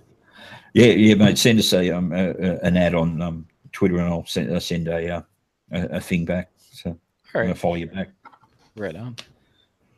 All right, guys. Look, I'm actually going to jump out at this stage. I'm going to go and have a bite to eat, and maybe you know, have a cigarette, as is my want. But look, Absolutely. thanks heaps for inviting me on, and you know, allowing me to sort of rave on a bit. I know I sort of ranted on a bit there. I was intending to come in, sort of hang back and let you guys talk about American politics, and I just got carried away. Oh, it's all good, man. It's always a pleasure, Gary. Fun. Mate, if we should get together at some stage and have a big thing about the you know, the YouTube and Google Yes, situation and everything that's going on there. I mean, I appreciate what you did, Darkness, with taking my videos, putting them up on your channel as a test. yeah, thanks for letting me use them. Yeah, no, not a problem. And I assume there that, I mean, you may have taken them down now, but I think you showed pretty plainly that they're still monetized now. I left them up. I left them on there. They're still monetized. Yep, there you go. And you know, I did one yesterday. We got this nut job feminist over here who reckons that Red Ruby Scarlet is her real name, right? And she's another one that's trying to denounce Father's Day, and it should be called Special Person's Day. Right? And of course she's got it's not nothing about Mother's Day. It's just about Father's Day, isn't it? You know. Yep. And I never swore at her. I never belittled her, other than said, you know, if you woke up next to her in the morning, you'd bloody run out in front of a bus to try and get away, right? But that's been demonetized now, and I've had to put in an appeal. Oh, that one that you just did? Yeah, and that was nice. I made a point not to swear or anything like that, or you know, or really do anything like to put her down. And of course, yeah, it just gets demonetized because, and I think it's because I've used the word feminists, you know, and it's called another feminist rubbishing Father's Day. Yeah, no, I was pulling my hair out watching that video, just like you. Was like, why aren't they not asking about Mother's Day? Yeah, look, I couldn't. Some guy came on my comments thing and actually said, "I think she's kind of cute."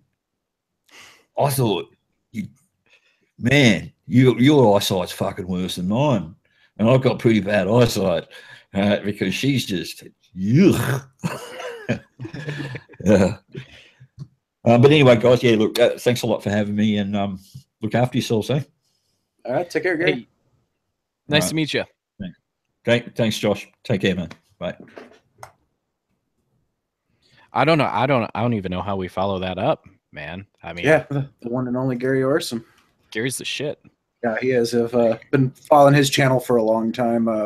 Him and Independent Man, I've followed for quite a while, and I've live streamed with them a couple of times. They're good guys. Yeah, absolutely. Well, I mean, we kind of talked about the ethics of punching Nazis, right? I mean, yeah. Well, it was in there. Yeah. Don't do to other people what you rather not have them do to you, just in general, unless they aggress against you. I mean, non-aggression principle, that's basically bottom line.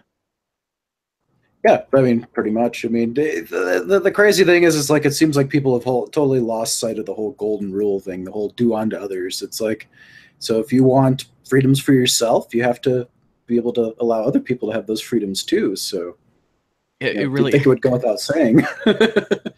Did you watch like the first I want to say it was the first Family Guy Star Wars? Did you watch that one at all? The what for Star Wars? The first Family Guy version of Star Wars? Oh, the like the very first one from like a long time ago. Yeah, yeah. Yeah. Okay. Do you remember the part where they're trying to get the couch out of the trash compactor? And what and Yeah. like they're way overcomplicating it. Like I feel like that is society today. It's just like it's easier than we're making it.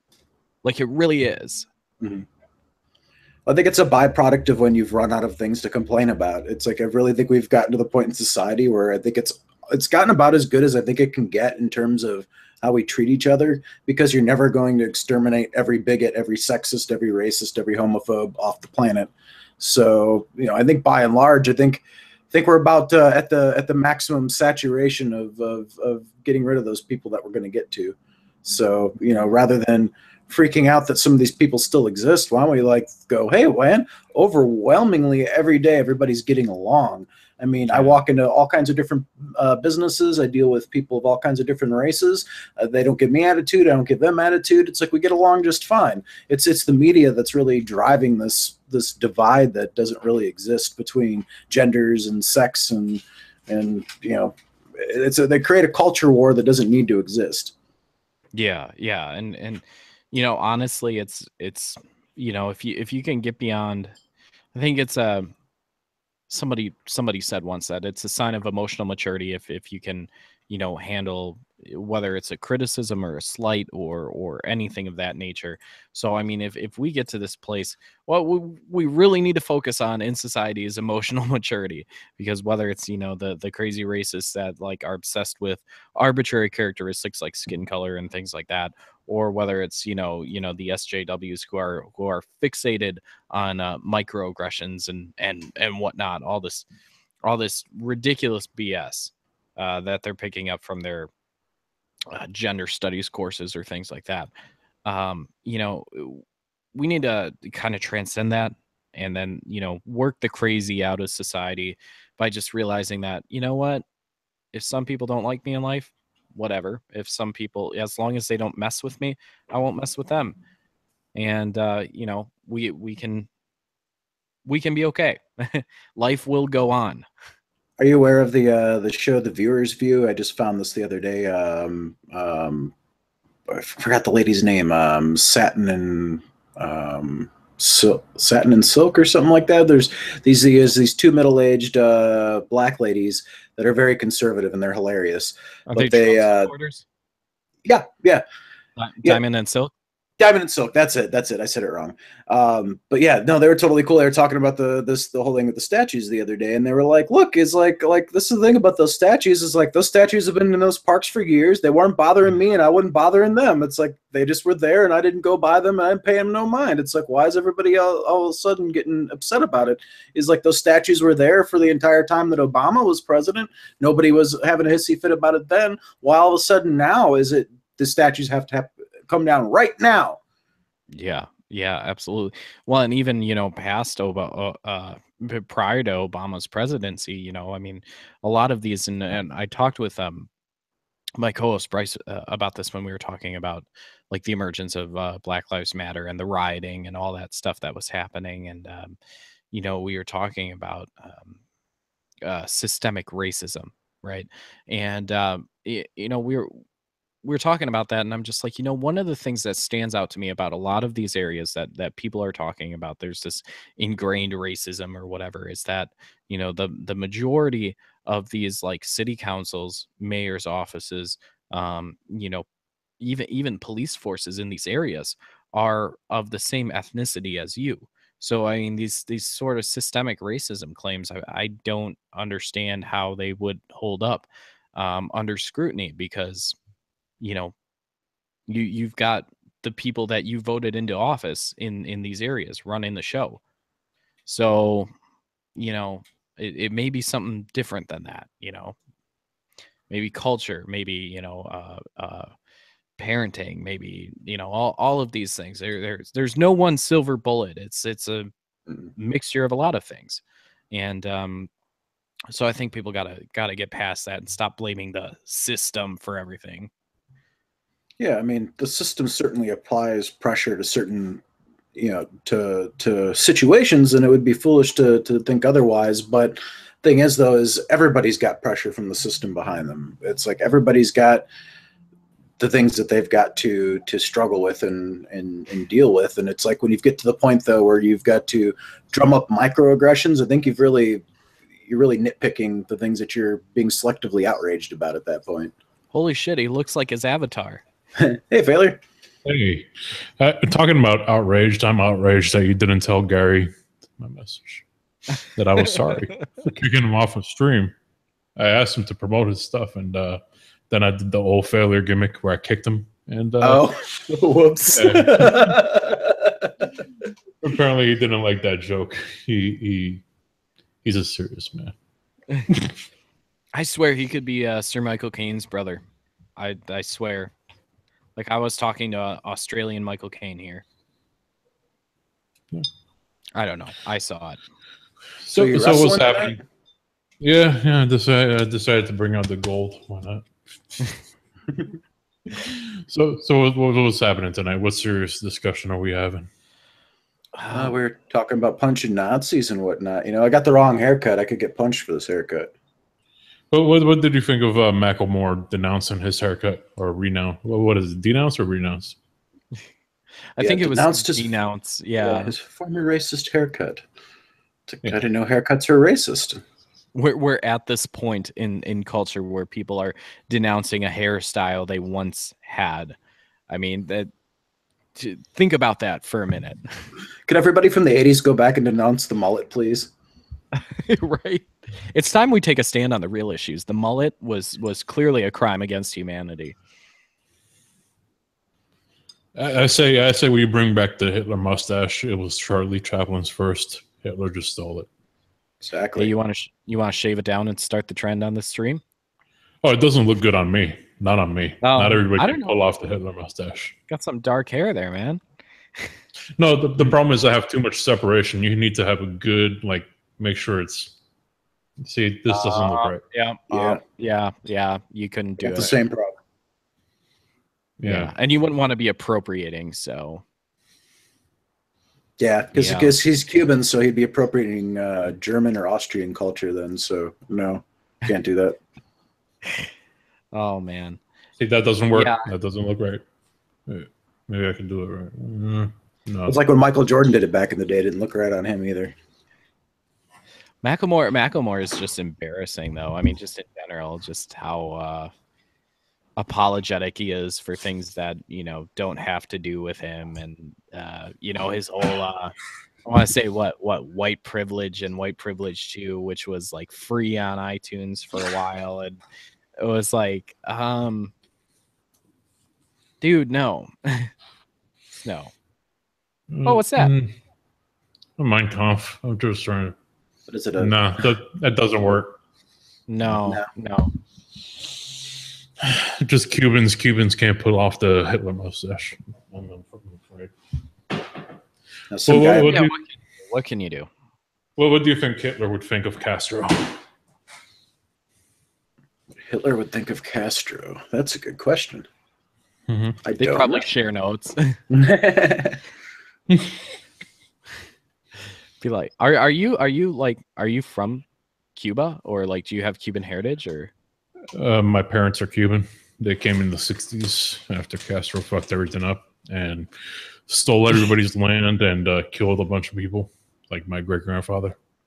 Oh, I hear a lot of college students say that he's like a really good guy, though. Tariq Nasheed says that he's great for black people, even though black people live in poverty in Cuba, and yeah. Can you guys tell me, where did this Tariq Nasheed guy come from? What is his claim to fame? Because I know he's verified on Twitter, but I have no idea. All of a sudden, he just became this big. He used to be a rapper. He used to be a rapper. Then he started making these books about macking bitches, and now he's all about black people. Huh. Oh, but he lives in $1 million White House in California. So with there was a bunch nothing of white neighbors. So there's no substantial reason that he's verified. Nope. He lives in a white house, drives white cars, and lives with white neighbors. So he's basically he's black. He has profile, and he has the right politics, so he gets the blue seal. Gotcha. Yep. Gotcha. Okay. Yeah, I was confused. I'm like, who is this Tariq Nasheed guy that everybody keeps talking about? Oh, So, he pissed off people during the whole Castrodine thing because he was like, all these people that are all these Cuban people in Miami that are celebrating Castro's deaths are white supremacists. What? Like, the fuck you telling them? And there was black Cuban people like saying like, hey, look, he did this to our family. And you know what his response was? Oh, then your family must have been one of the bad ones. Wow. Like there's a lot of like black people that Castro fucked over. There's a black dude that I remember hearing the story. He got thrown in a well with this other guy, and they basically just had to keep treading water until they fucking drowned. They would pull them back up, resuscitate them, bring them back to life, ask them where are the other fucking anti-communists. Oh, you're not going to talk because you don't know anything? We're going to throw you in the water again. And the other guy that he was in the well with, let's just say he didn't get resuscitated one of those times. See, that story right there, I mean, is a prime example of why I can't get behind utopians just in general, where it's just like, people are like, well, if we all just did one, it's always, if we all just did this one thing, if we all just did that one thing, we wouldn't have any of these problems in society. I'm like, have you read a book about history? Like, do you know what people do to each other? Like, that's why I'm in favor of just like doing my own thing as much as possible and leaving everybody else alone, and you leave me alone and we'll be good.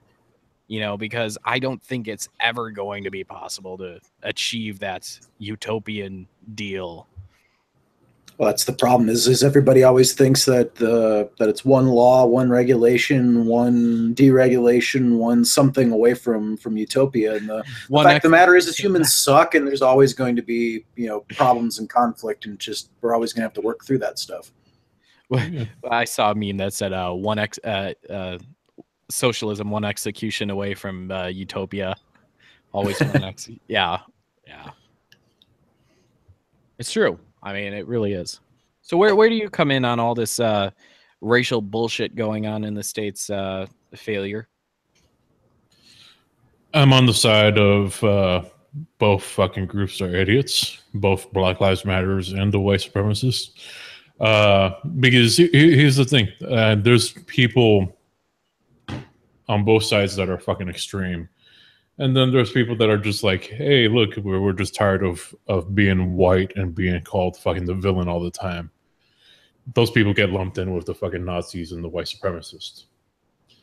And there's people that are on the Black Lives Matter side that are just like, well, I don't, I see cops beating people that are black, and I get fucking sometimes stereotyped. I don't want to be that. And they get lumped in with extremists. And then you got people in the middle just fucking like, stop being retarded. Go back to... Don't be dicks. Like, who would have thought that fucking Bush era fucking U.S. would have been better than now? Yeah. I thought we solved this with Bill and Ted's Excellent Adventure. They're supposed to be excellent to each other. If we'd all just be excellent to each other, it'd be okay. You know what the problem is? George Carlin died. Yeah. I think he would have had a word or two to say about all this. Oh, absolutely. A lot of people are kicking the bucket, like Chris Cornell. We had Chester Bennington, which was no, wait. Chris Cornell and Chester, those are two fucking. They opted out. They opted out. What? They committed suicide. Yeah. Well, I mean, yeah, okay. George Carlin didn't fucking commit suicide. Yeah. Okay. All right. Fair enough. Suicides don't count, but it is sad. It is sad though. I mean, I don't know. I aged with Linkin Park. I mean, they were the band that my first album was a Linkin Park album, so that one hit close to home. I never listened to Linkin Park, so I didn't even know. Well, that's because you're like a decade older than me. True. Right? What'd you listen to? Oh God. Me? Oh, him? Okay. Either of you. Go ahead, Darky. Go ahead. Everything that was on like the radio when I was in high school. So that would have been like everything probably like 93, 94, Well, like 95. So it would have been like, like late Motley Crue or something. no, I was never into Motley Crue. Actually, originally I was in country music because my parents like country music. But when I turned about 13, so about 93, I started listening to rock music. So that's when I started getting into stuff like Gin Blossoms or, Green Day a little later, and got into Soundgarden and a lot of those 90s bands. What about you, Failure? Well, my music is a little bit odd because I grew up in a Black and Puerto Rican neighborhood. So a lot of hip hop, rap, Spanish music, salsa, and all that. But I also had my brother's like cassettes and everything. So a lot of Metallica, a lot of like, old hair metal bands and all that I was into. Also had my guilty pleasure. Some people mentioned Ace of Base. I was into Ace of Base. Oh yeah, I bought the Sign album. I remember I was cutting grass over a summer and I bought a whole bunch of CDs and that was one of them. And then I was like, why did I ever buy this? It was a catchy song. I saw the sign. It opened up your eyes, didn't it? I can't remember pretty the cute words. Don't lie, you know all the words. You've got it on your CD rack, over in the corner. And then there were some music videos that like you watch for a reason, like the Spice Girls. Who could resist a good British nipple? I remember when music videos were like a big deal, like with like MTV and V and all that stuff. Like in the 90s, I used to spend my summers off school while my parents were at work watching MTV, and that's when they actually had music on there, and there was tons of good videos and bands. I saw somebody bring up a great point. MTV2 only gets 3,000 viewers a night, right? Or no, there's one where they actually play music videos, but it only gets like fucking 3,000 viewers a night. And the problem is, if MTV went back to playing music, nobody would watch, because when's the last time you sat down and watched like fucking 3 hours of music videos? Yeah. Well, mostly because it doesn't exist, so I got out of the habit of doing it. No, it exists. It exists. It's called Vivo. It's on fucking YouTube. You could add it, fucking watch. You could. Oh, well, in that case, I watch that shit all the time then. YouTube's my free music source when I don't have something I want to listen to.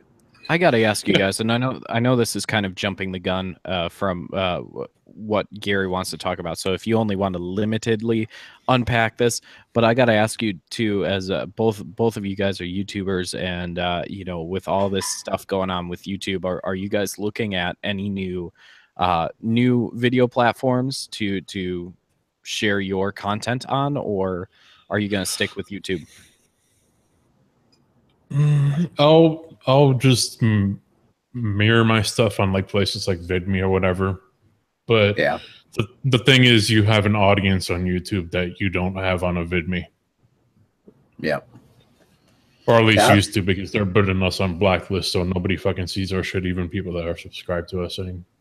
Yeah, I've diversified my stuff. I've got a VidMe now, and I'm over on Minds and stuff. But I mean, YouTube will still be my primary go-to, but I'm going to put videos on there as well.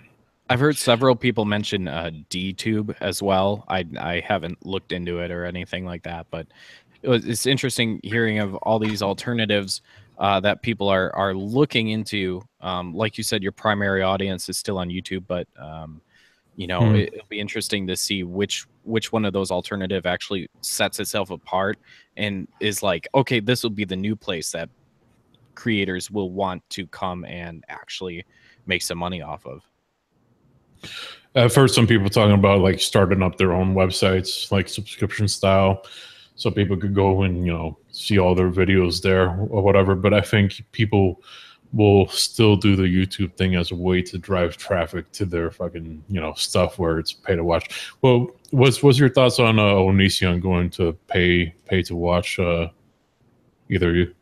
I think it makes sense. To be honest, I think we'll see more of them, more creators doing that. I don't know how viable it's going to be for smaller channels. When I say smaller channels, I don't even mean the guys with 20 or 30 or 40 or 50,000 subscribers. They're not going to be able to make a go at paid subscriptions. They're just not going to get enough. But for somebody like him that's got like 1 million subscribers, that totally makes sense. Yeah, there's a lot of people that, like, even though his is only like 50 cents a month, and like I'm sure for smaller people will be like, nah, I don't want to put down 50 cents. Yeah. Well, and it's just I think if you take anything and you make it convenient enough, you're going to get people to be able to do it. So like if they create a way where it's like, some sort of like, I don't know how all that works, like with the recurring withdrawals or anything like that. But if they make it convenient enough, so it's like the difference between grabbing a soda and grabbing a glass of water. Okay, the soda's already in the can. I can just pop it open. I'm good to go, even though the soda's crap for me. I think it's the same way with creating subscribers and whatnot. The person who makes it easiest will get money from people if they like the content. So yeah, I could see that. Yeah. No, I'm still here. I okay. just had to scratch my eye for a second. I think a thing is like there's people that use like things like Streamlabs because YouTube super chat feature takes like 30% from the fucking creator, which is like crazy. Because I was really surprised when I first heard that figure. I thought it was exaggerated, but no, apparently it's like a real deal. No, for like you get $100 in super chats, you could expect to see like $69. Damn. Yeah. Damn. But the thing is, like, I'm gonna start going to Streamlabs for anybody that wants to support. The problem is super chat. A lot of people would rather do it like that just because they get their little their comments highlighted and stuff like that. And also just, the random person that doesn't know that you have a Streamlabs that might just, donate once and disappear. That might be a reason to keep the super chat around. But the fact that they take 30% and they don't support you in any way, they just keep throwing more hurdles at you is what pisses people off. Oh, exactly. It'd be one thing if you're at least getting some value for your dollar instead of, difficulties at every turn. How about this? Don't promote me. Don't put me out there on any feature or anything. Don't recommend me. What I want is the people that follow me. I want you to notify them when I'm around. That's what they don't fucking do. That pisses me off. Yeah, that seems pretty reasonable request. Too reasonable. Let me do adult. Let me do 18+ streams. The problem with 18+ streams, you know what happens when you put the 18+ mode on? They turn off your super chats. Oh crap! Seriously? Yeah. That just doesn't make any sense. It's like they should let you do that. Try it right now. If you put your monetization, not your monetization, if you put your mode to 18 restricted, whatever, like you'll see the super chat symbol disappear. That's weak. Yeah.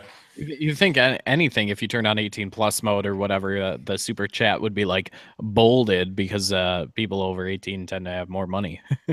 Yeah, right. Not like your allowance. No, like they'll take away the ad and the ads that play. They'll take away I think the only thing that stays around when you do the 18+ is the YouTube Red revenue. Damn. But they take away the super chat and they take away the ads.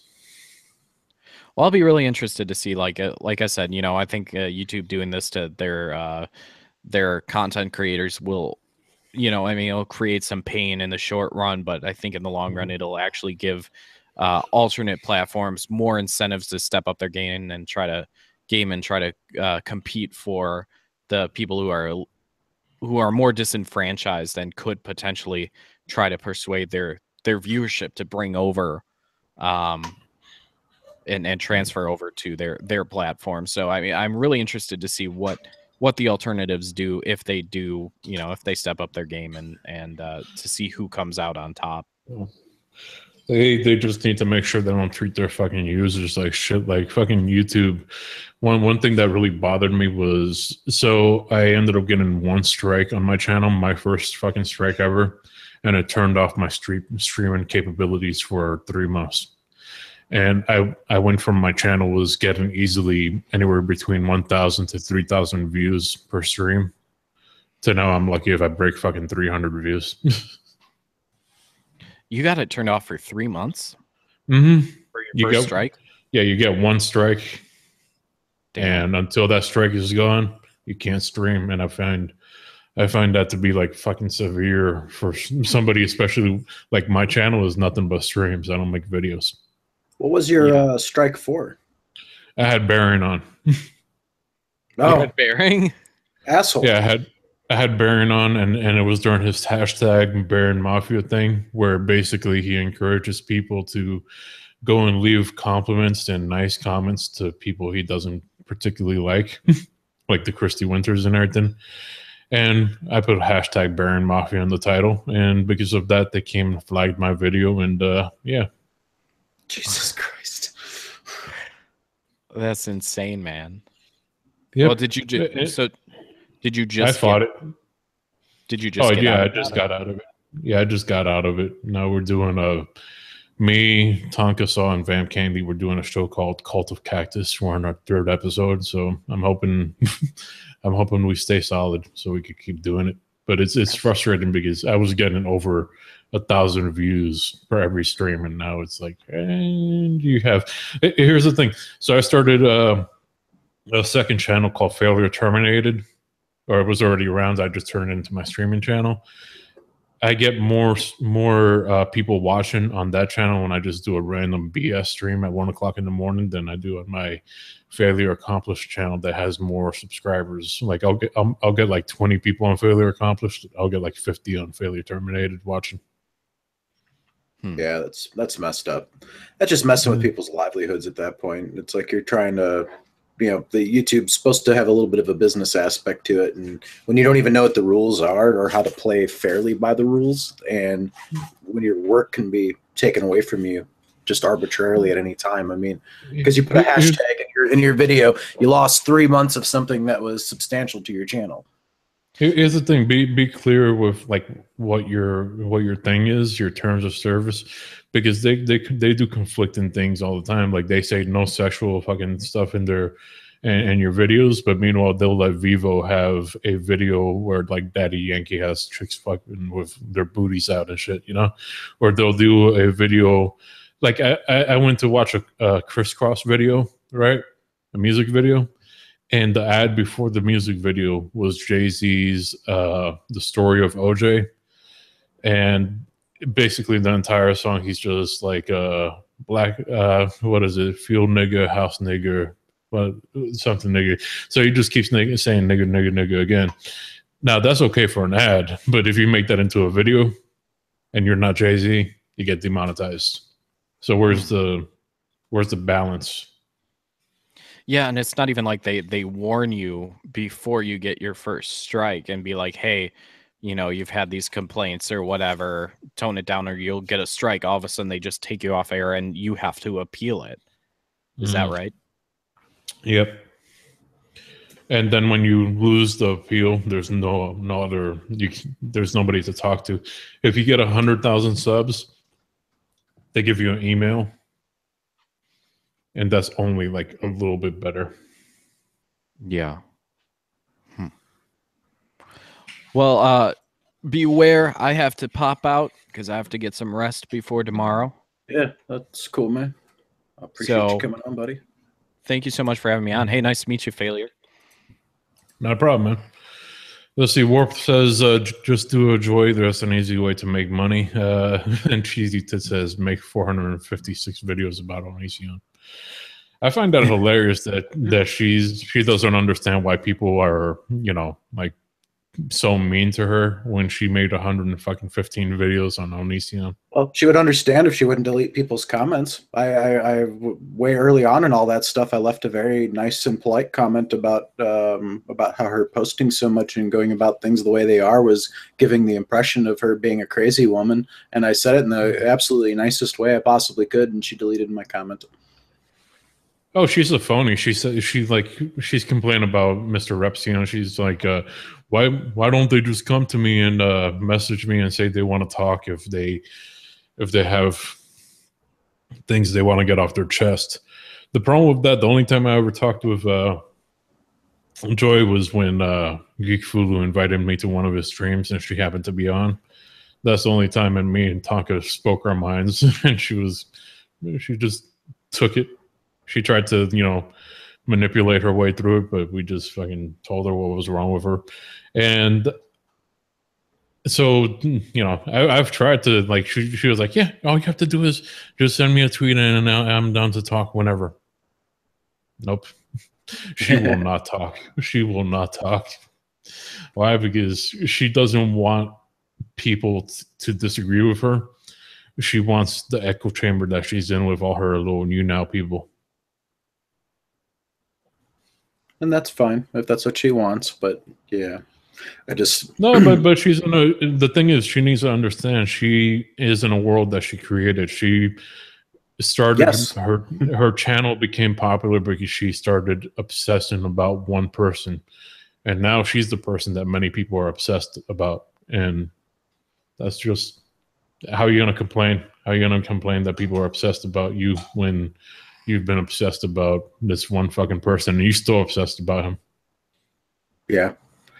That and continuing to bring attention to yourself. I mean, every time something happens, it's like she goes on a rant basically saying, well, I'm going to ignore it. But then at the same time, you're sitting there talking about it and, you know, sounding like the crazy cat lady while you're doing it. That's what she is.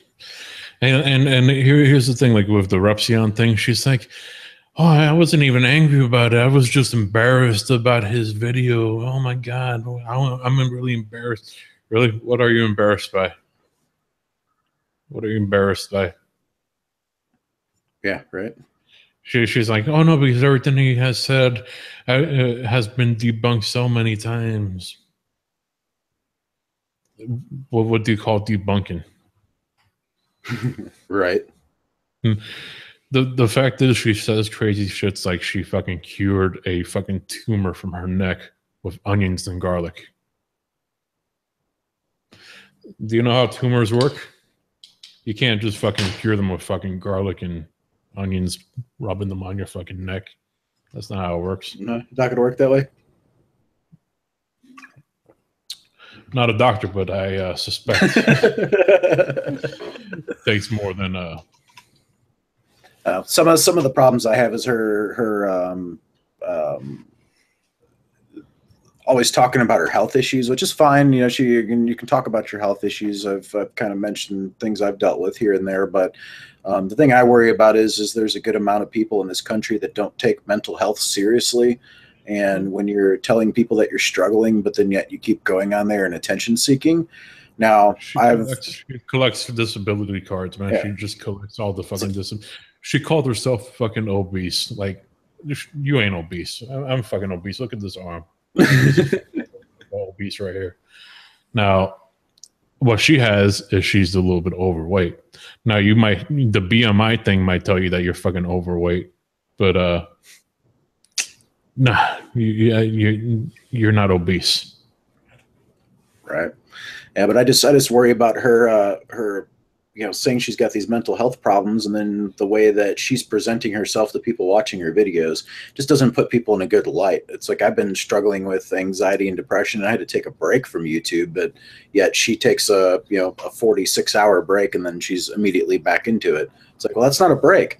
You need to take an actual break. If you're really dealing with these problems, people that are dealing with real anxiety and depression don't want other people's attention. In fact, the last thing you want is anybody's attention. So why are you constantly putting yourself in the middle of the drama and bringing attention on yourself when you're dealing with these problems?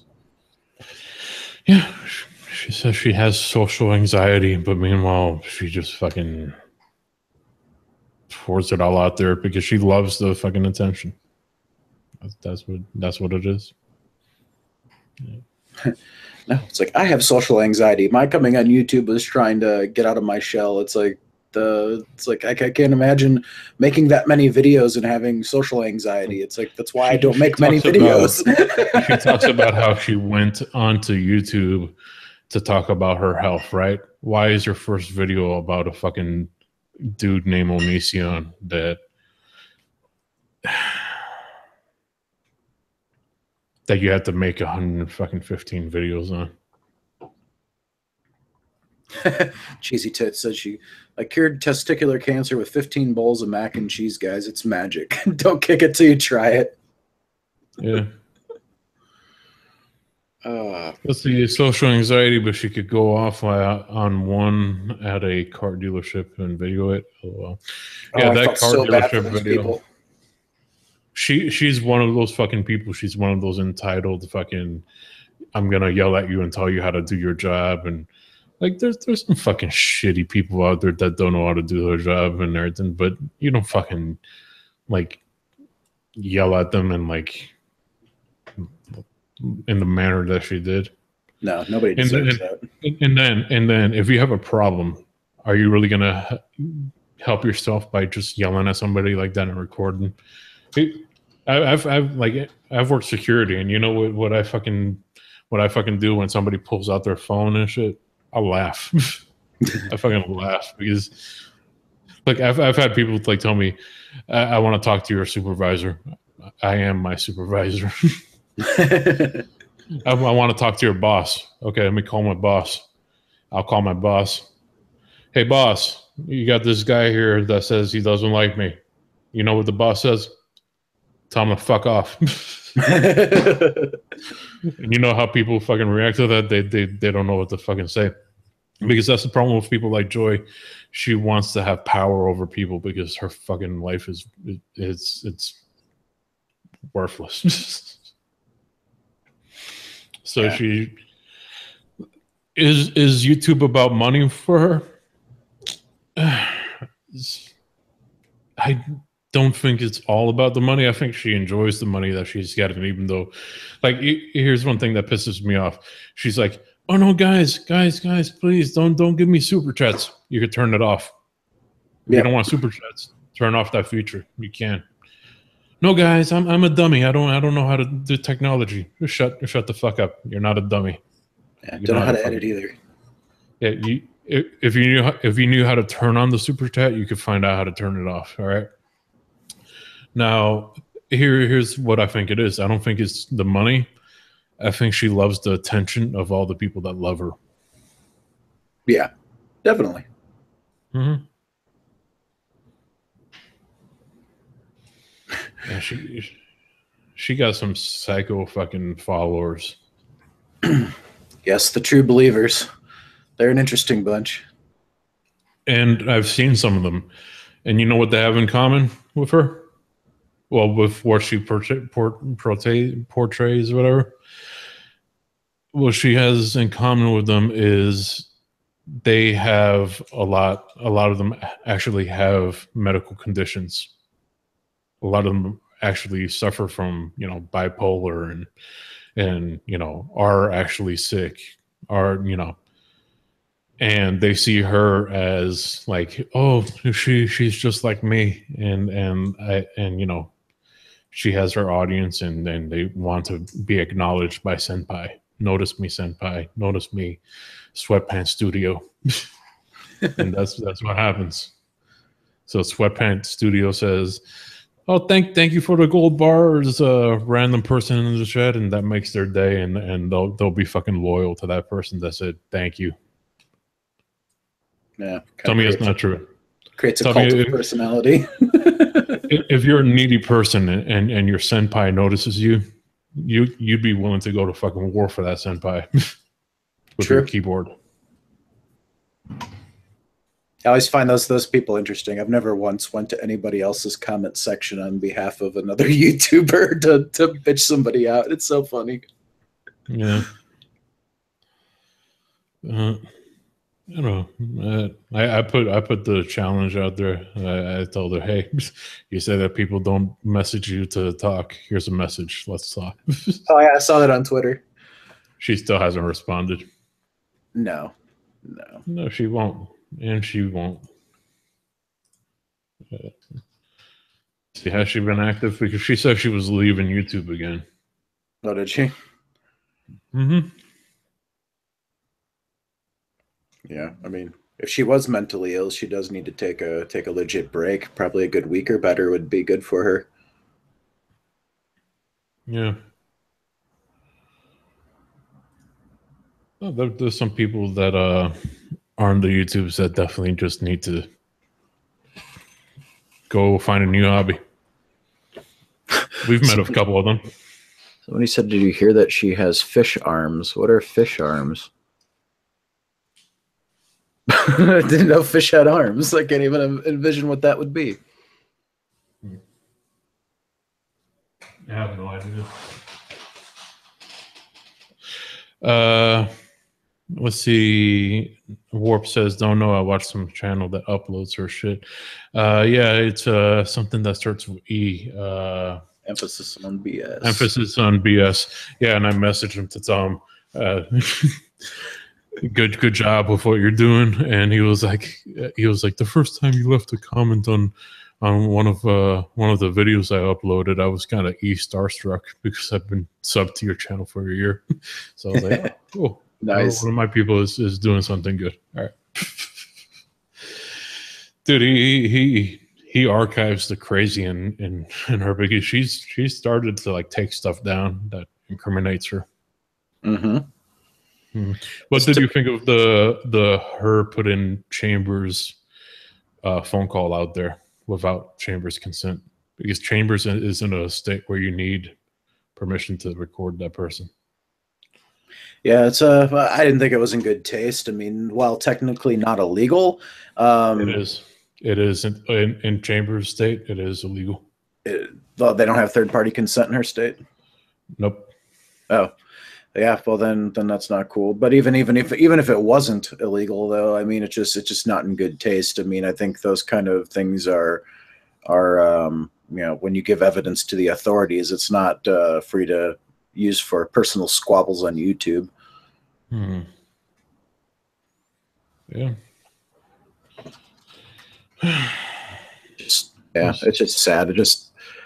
And she brings more attention on herself every time she goes hysteric, and then saying, "Well, I didn't do any of this." Like, no, but you are. You kind of are, though, because every time somebody says something about you, you can't help but get all worked up and defensive about it, and that to me just stresses that something's not right. Because if you were correct and you were factual and true to everything that you said, then you wouldn't have to get so defensive. Yeah. What do you think of her Indigo Child days? Oh God, I'm not into any of the paranormal kind of bull crap at all. So that doesn't kind of surprise me. I watched on the Emphasis channel there was something. It was a tail end of her talking to Jacqueline Glenn, and Jacqueline Glenn was pushing her on that stuff a little bit.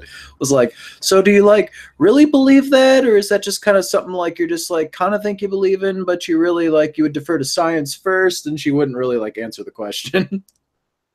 Look, she believes that doctors shouldn't be allowed to tell people that they can't heal themselves with the magic powers and shit.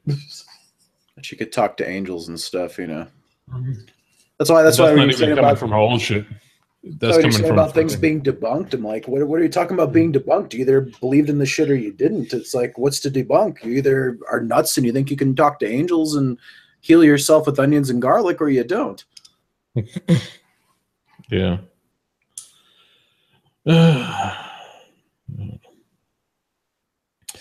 So, how did the stream with Gary go? Good. Yeah, it's been a while since I talked to him. Like, I had him on that one stream, and that it went well. And then I did the old failure trick of promote yourself. Yeah, no, he's a good cat. I've been subbed to Gary for a long time. Me too. I like his video.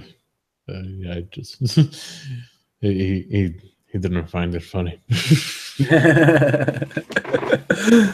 Yeah, he's a little drier when it comes to stuff like that. Did I ever do the promote yourself gimmick to you? Yeah, but I learned real quick though, so then when you try to do it to me again, I got smart. I think you've done it to me. Yeah, just cause. Yeah. I think I gotta get ready to make a known archive stream for tonight. Yeah, that's cool. Been going over 2 hours here anyway. Yeah, I'm starting to let some people stream on my channel just for the hell of it. Yeah, that's cool. Yeah, gonna make the failure network. The Cactus Network. Yeah, that cactus thing. It just started out of nowhere, just from me. I was like, okay, what's an emoji that hasn't been used that often? Oh, cactus. All right, I'll run with that. I'm really upset that they don't have any mustaches. You would think with mustache and beard culture that mustache and beard emojis would be a thing. One day. I'm microaggressed. I'm upset. Yeah. Yeah, man. Well, thanks for inviting me on so we can talk for a few. No, definitely, brother. Appreciate you coming on. No problem. And I thank everybody for coming in and watching. Everybody have a good night.